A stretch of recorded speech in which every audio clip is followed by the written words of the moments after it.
Hello and welcome to our London History Podcast, where we share our love of London, its people, places and history. This podcast is designed for you to learn things about London that most Londoners don't even know, all in 20 minutes. I am your host, Hazel Baker, qualified London tour guide and CEO of LondonGuidedWalks.co.uk. Our walking tours are for those who love London and want to make the most of their time here, no matter whether it's for a weekend or a lifetime. We aim to deliver insightful and well-prepared London guided walks with enthusiasm and professionalism. And in this podcast, we try to do the same. If you enjoy what we do, then please rate and review.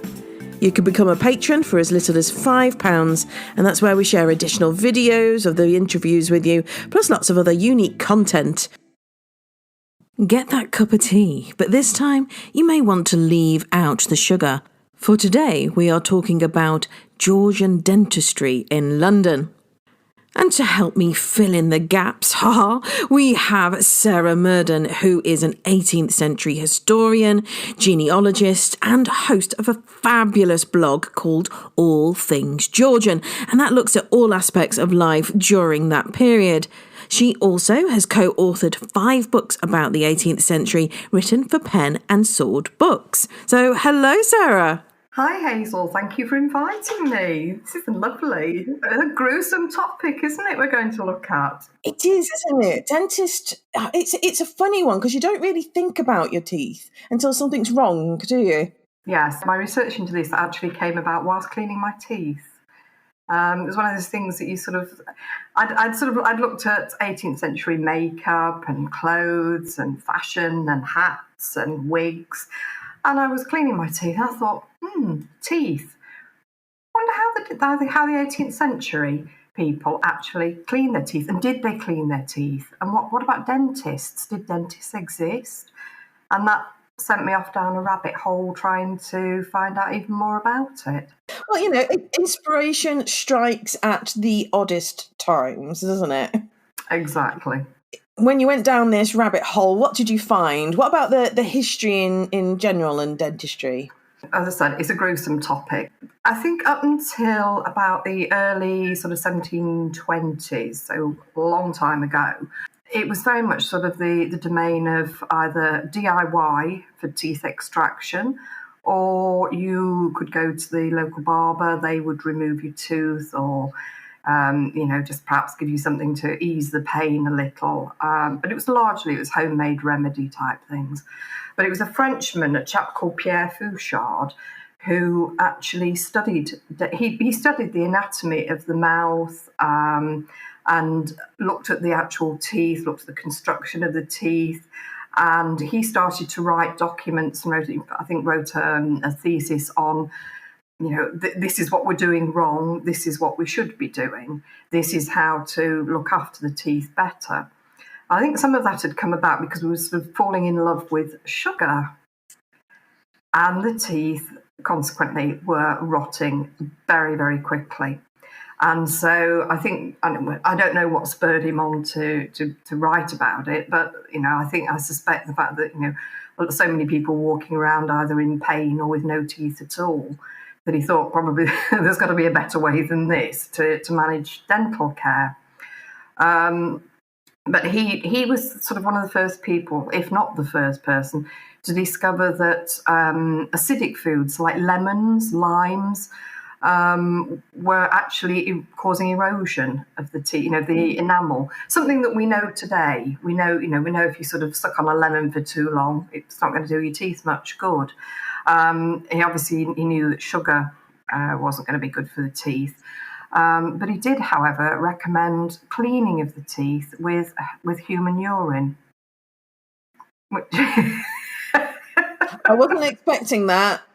No, I know. Neither was I. I was like, no, that can't be right. So carried on reading about it, and it is right. And that does date right back to the Roman times. Really? Yeah, because urine contains ammonia, and so actually today we go and buy one of these teeth whitening toothpastes, or like the stars do, where they go and have their teeth all professionally whitened for that gleaming smile.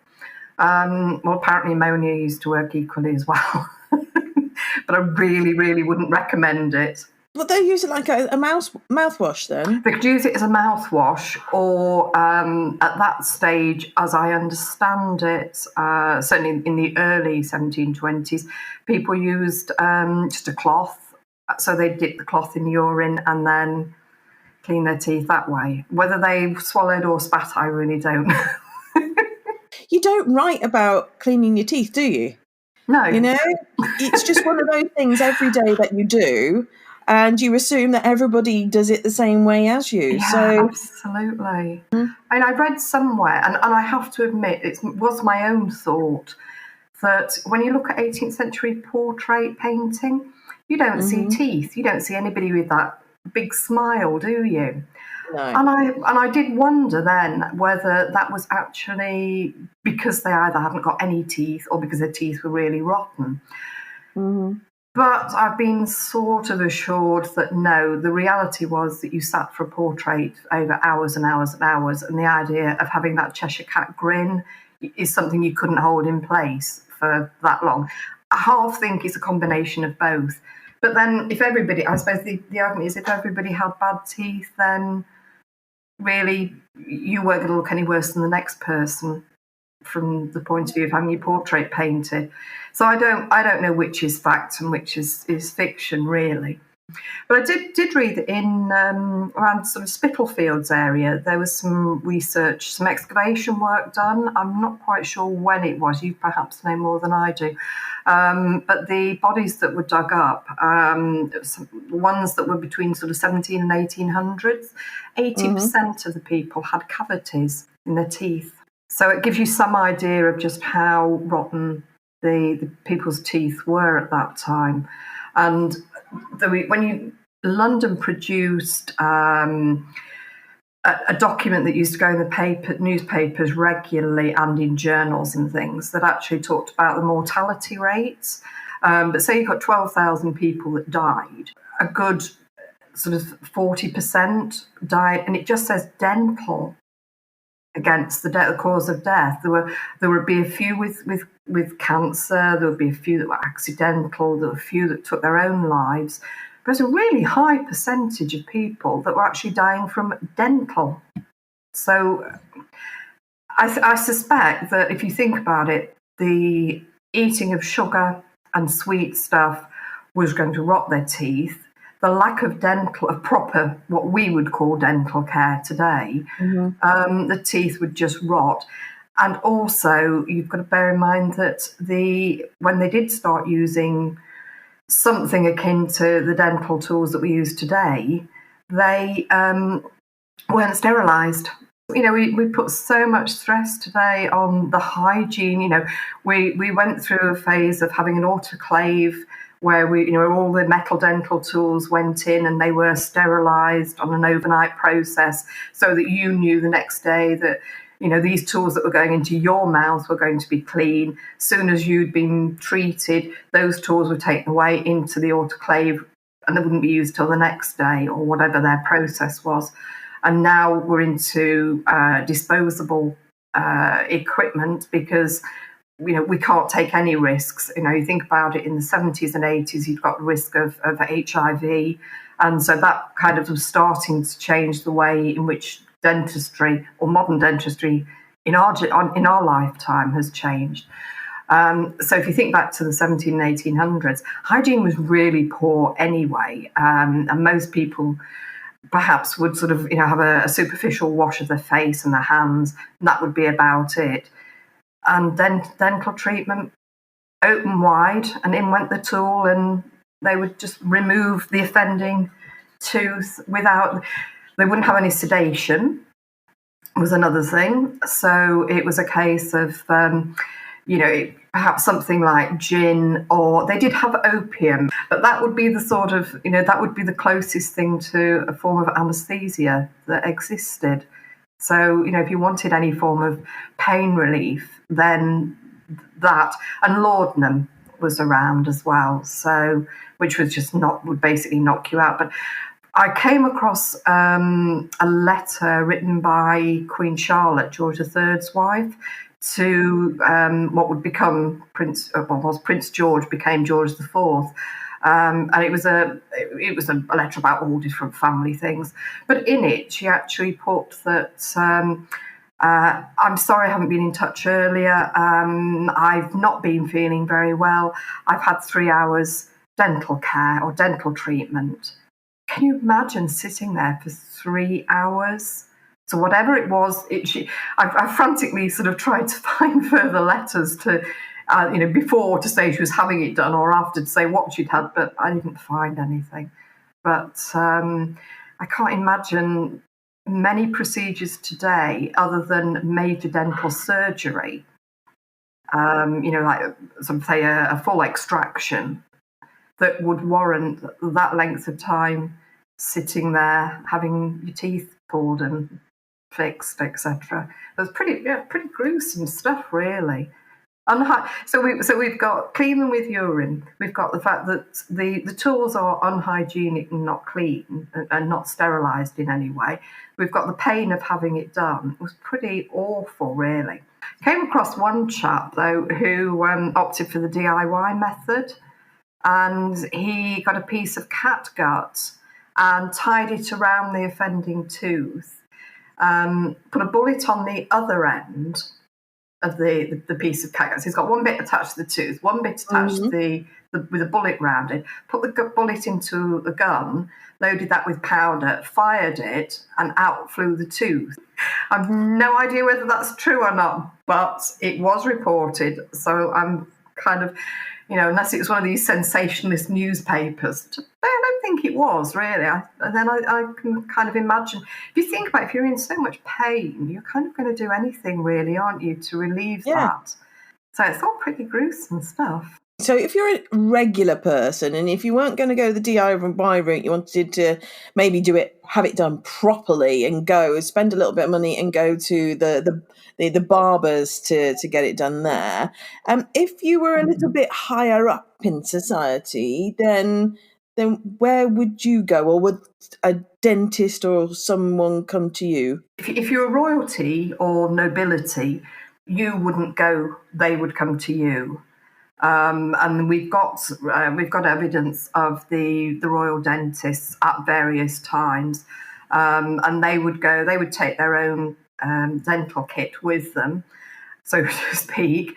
But equally, they would, being royalty, you would probably actually have your own dental kit. And I have come across examples, where you would have like a little box with all your dental tools in. So, they weren't going to use just anybody's dental equipment in their mouth. But you would have, they were not cheap though. They really weren't. But we have a variety of royal dentists. And the one thing you do notice is that people would train with these dentists. And then one of my big passions are the 18th century trade cards, like a modern day business card. So you'd come across trade cards for people, and it would say, trained by Thomas Berdmore, by royal appointment to King George III, and people like that. And Berdmore was, where was he? He was Margaret Court in Westminster, was where he was based. But obviously, if the court summoned him, then he was going to go to the court. But of course, they would have the nobility visiting anyway, that would perhaps go to them. The lower down you were, the more you would actually go to their place of work. There were a lot of dentists though that sort of did their training in London and then would live in London, but then advertise in the newspapers to say, I will be visiting Bath, perhaps during the sort of season. Should you wish to have an appointment with me, then you can catch me at this address, sort of thing. So they knew where the nobility went for the seasons, and they would make a point of advertising the fact that if you want to be treated, I'm going to be there, so come and see me. Oh, that's good business, isn't they it? were quite canny. And another one, they were good sales reps as well. That's one thing you do see a lot of, are their adverts in the newspapers saying, I don't just fix teeth, I'm also a chiropodist. So hope they didn't get those two mixed up. And were we calling them dentists at the time? No, we called them operators of teeth. Ooh. That's what they were known as. It's quite posh, actually, isn't it? I'm an operator of teeth. That sounds so much better. It does, doesn't it? So, I mean, tools. Oh, goodness me. I mean, they had all the tools, actually had a lot of the tools that we still use today. But my favourite one of all, if we're kind of going for really gross, would have to be the dental key. The nearest thing I can describe it as is a very basic corkscrew. You know, you pull out a bottle, a cork out with. Basically, you would screw the key into the tooth and then pull. It's just an absolute horror show, really. But, you know, I'm guessing the fact that somebody invented it, they obviously thought it was going to work. And it probably did. I can only imagine what it must have been like with no anaesthetics and trying to remain in that position as Queen Charlotte did for like 3 hours at a time. It must have been horrendous. But toothbrushes, that's another story in itself. William Addis was from Clerkenwell, and around the story goes that around the sort of 1770s, he was involved in a riot, found himself in jail. Whilst he was in jail, he was thinking about he wanted to clean his teeth or something, and so he managed to find a piece of bone left from the food that they were eating or that they were being given in prison, and he sort of fashioned that somehow into like a handle, and then managed to get some bristles from one of the yard brushes from one of the guards and put those I don't understand quite how he managed to do all this, but he apparently put these bristles into the end of this bone, and hey presto, you have a toothbrush. When you start to look back at adverts, back in the 1750s, there were brushes for teeth for sale, and they would cost sixpence, which is not a lot even. It's not a lot even then. I think now it's about £3 in modern money. So it's not, they weren't a prohibitive price. And that makes me think that some of this was a great marketing tool by William Addis at the time. And then they had things like gum opiate, which I'm thinking was probably something that they would have used for toothache, perhaps for children, to rub it on the gums when they were teething. So there were there was a lot of progress made from going back from sort of Pierre Fauchard in sort of 1720s, really up to today. You could have implants. Some of the tools were the same. They had ways of using an anaesthetic, albeit not something that we think was at all appropriate today. So in some respects, we've not moved on very far. In other respects, we've come a long, long way in terms of the hygiene and the pain relief and things. The other thing I must point out is female dentists. Mrs. Catherine Madden, she was at West Smithfields in the 1790s. Mrs. Lewis and husband, but it's in her name, from Bath, they would travel to London, where they would be at Miss Hardwick's Muffin and Lace Warehouse on Marylebone Street. So they were advertising for their clients we're going to be in London, come and see us. And then we've got Mrs. de St Raymond at 9 King Square Court in Soho, and Mrs. Hunter on Great Titchfield Street. She was a dentist and a beautician. How cool is that? So you're going to be beautified and have your teeth done at the same time. She specialised in women's and children's dentistry because she recognised that perhaps the pain threshold and the way that you wanted to be treated was different between men and women, and obviously for children. So and she had a fixed price tariff for women and children. I came across, I think it was Catherine Madden's business card, because I do have this sort of penchant for going back looking at business cards, and that's often how the blog posts, some of the blog posts come about, and others just focus trade cards because I love them. Because they're not like our sort of boring business cards. Here's my card. They would be, very detailed and very creatively drawn. And Catherine Madden's was one that jumped out, and I thought, I wonder whether there were any other female dentists. And sure enough, there were quite a few. So, yes, so that's kind of a very, very quick run through dentistry. Wow. Well, I think everybody will be, as you said, getting up now and going to clean their teeth, just for being sure. Well, Sarah, thank you so much. That's absolutely fascinating. You've got me going now, and I'll probably find my own rabbit hole to jump down. You can find the link to Sarah's All Things Georgian blog on our show notes, as well as links to her books as well. Hope you've enjoyed this one. I'll see you next time.